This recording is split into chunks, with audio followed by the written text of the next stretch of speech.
Back with us on the SportsMax zone, Vin Blaine says he's now considering his future with the national senior women's team after 20 players signed a letter to the Jamaica Football Federation calling for his resignation. Blaine was appointed interim head coach in December last year. He replaced Hubert Busby Jr., who was suspended amid a probe into allegations of sexual misconduct against him. Since taking charge, Blaine has guided the Reggae Girlz to 4 wins from as many matches as they qualified for the CONCACAF Women's Championship, where they'll vie for one of 4 automatic places to the 2023 FIFA Women's World Cup to be played in Australia and New Zealand. But ahead of that crucial CONCACAF tournament set for July 4 to 18, the experienced Blaine is unsure whether he will continue in the job. Speaking on KLAS Sports Radio in Jamaica last week, Blaine confirmed that the players have expressed dissatisfaction with his performance. He was quick to say, though, that the players, he believes, are being influenced by outsiders. I won't call them names. I know they know who they are. Right? Outside forces, for whatever reason. I think a lot of it has to do with that they are not in control of Vin Blaine, right? Because no one can influence me to say anything about, like the federation, or, I'm not saying the federation do everything correctly, or but my style is not to confront my employer in the media. I do it inside. This is not the first letter that has been written. And they don't know who I know, they don't know who they send letters to, right? And that is something that is something that happened. So I know the pressure was on from a long time, and that thing influenced the players too. As to whether he'll be in the role when the Reggae Girlz are next in action, Blaine says, made a decision and leaving, and I know the federation wants me to stay. Yeah. But I'm saying that me personally have to make a decision on my own. What is it that how I'm going to approach this? Powers that be that is leading this the Chargers campaign against me would love for me to step away, and if I step away not because I'm defeated, it's because I think it's the most sensible thing to do for my country. Mm-hmm.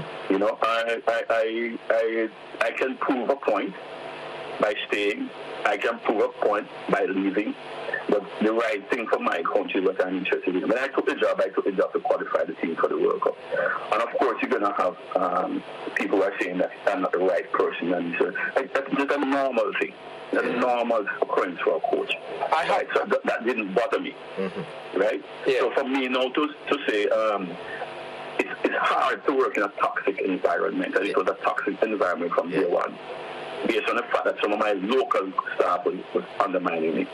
Local staff that was loyal to the past regime, right? And they don't know who they are when I speak. But it's for me not to decide, can I work in this toxic environment? Is it going to be, how can I relate to players, that are anti-Vin Blaine? And I think as a sensible coach, I have to make a decision that's better for me, and still not destroy the program. That's Vin Blaine in his own words. So what do we make of it? Can I say first of all that when I saw this piece of information, I was a bit shocked because I've been around the Reggae Girlz and coach and everybody for the matches that took place here in Jamaica, and not for once did I even get any sort of idea or feeling that there was a rift between the camp. And coach is somebody, based on his personality and just the few interactions that I had with him, I mean, if all these things were happening and he said toxic, he covered it very well. And even the performances on the field, sometimes when things don't go on right on the field, we're saying that, there definitely must be something happening behind the scenes. I couldn't have tell that. And interview after interview, when I spoke to the ladies, I even asked them the question, so how it is under coach, what do you feel about the new setup? How has he helped you improve your game? Those were some of the questions. And all the responses were very positive. So I have to say, when I sat in the meeting, when we did the planning for today's show, I was a bit taken by surprise. If you listen closely to what he's saying, though, it is very obvious that Vin Blaine has studied the issues surrounding him, and he appears to be very confident in what he's saying, that there are some outside forces influencing the girls. And it's hard to not believe him when he says it, because a lot of things that he said, he supported by inside information that he has, which suggests that he is very clear in his mind that there are people within the setup, not necessarily the team now, that are pushing this narrative. Now, having said that, he's been involved with the women's football prior to now, and a lot of the girls who are now more mature in the team, he had supervisory roles over them many, many years ago. And it is hard to understand, George and Mariah, why some of these girls who have penned their disapproval of him being coach would allow people to influence them in that direction, if it is that they themselves aren't in agreement that there are issues with him, that they would prefer another coach. And the reason I'm shocked too is because I always boast about how intelligent I find the Reggae Girls are when I have conversations with them, the way they speak in interviews and whatnot. So I find that also shocking, Lance, that they'll be swayed. Yeah, George, I just want to emphasize the point that while I accept his feeling that there is some force pushing the girls in this direction, I don't see that if I was a player on the national team, someone, and I think this coach is the right coach, someone could get me to pen something against the coach. That's a little bit of a discord for me. Which is why, based on what you've said just now, the most important question to ask in this phase of this issue is what was written in that letter. And this is where hard news is perhaps, and the reporters therein are better than those who do sport, Lance, because Mariah, because I'm telling you, if this was a hard news issue, we'd be having the letter here talking about it. But I'm very surprised. I've looked around. There's not a peep of what was written in the letter, because the letter is key, just for the very point you made. What is it that would compel someone who was nurtured by Vin Blaine to come to the position where you're putting your name on something saying we want rid of him? It must be something serious. So that is the most important issue, what is in the letter. The other thing is this.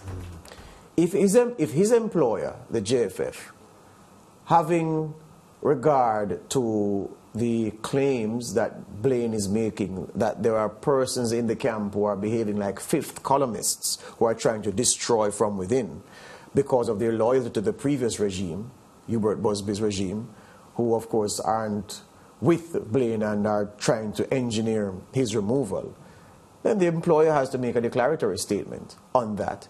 And it is not for Blaine to act to protect himself against those interlopers and or fifth columnists, but it is for his employer to protect him against them. If he can provide proof that Lance is undermining me, Mariah is undermining me by doing this and by doing that, and I don't feel comfortable in the environment, and see, that is part of the reason by which this letter against me was engineered and signatures are fixed and causing my position to be brought into disrepute. And if my position is in disrepute, then the entire program is in disrepute. So it is for his employer to act. That his employer has not acted means either, could mean a possibility, a range of things.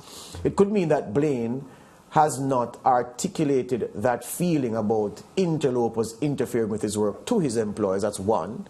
Or he has done so and there is a process that the Federation must go through before they pronounce on that report from him. Or that he has made the complaint in writing or verbally and it has been batted away, or something else. But those are the three primary things I can think of. So I'm just saying that for these girls, and based on what we are hearing, we hear 20-odd signatures. It could be 2 signatures, it could be 4. If it is 20-odd, then it is serious. The fact is, it is what is in the letter that is the most important thing right now, and what his employers are poised to do, because it could be very well that Blaine believes that, boy, based on the fight he's getting from those who don't want him in the position and the sentiments of the girls, he may feel minded to resign.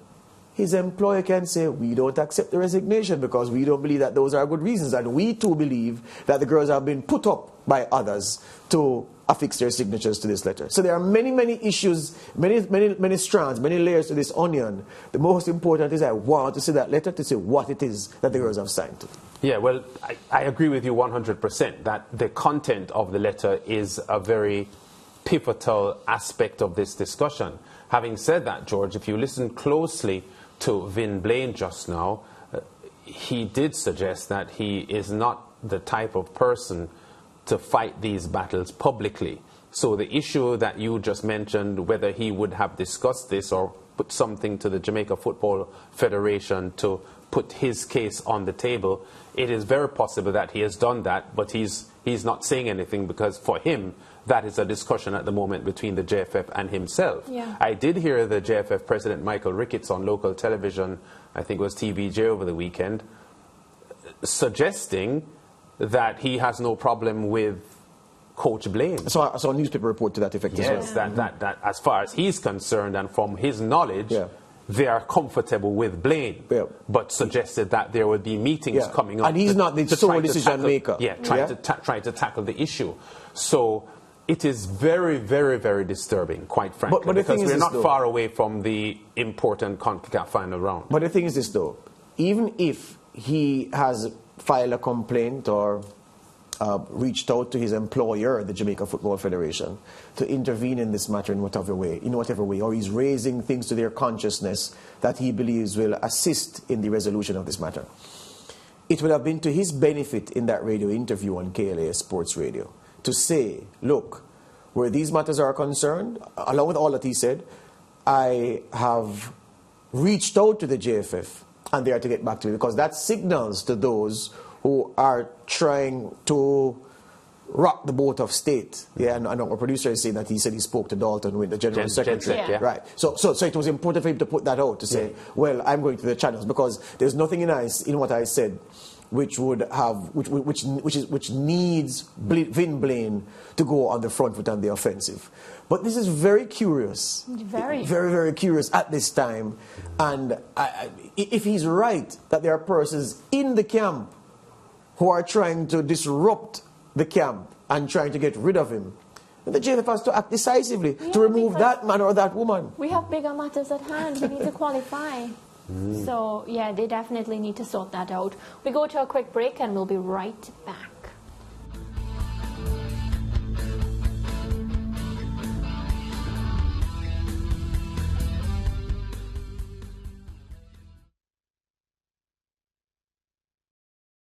Thank you for watching SportsMax on YouTube. Don't forget to like, share, subscribe, and to click the notification bell to stay informed.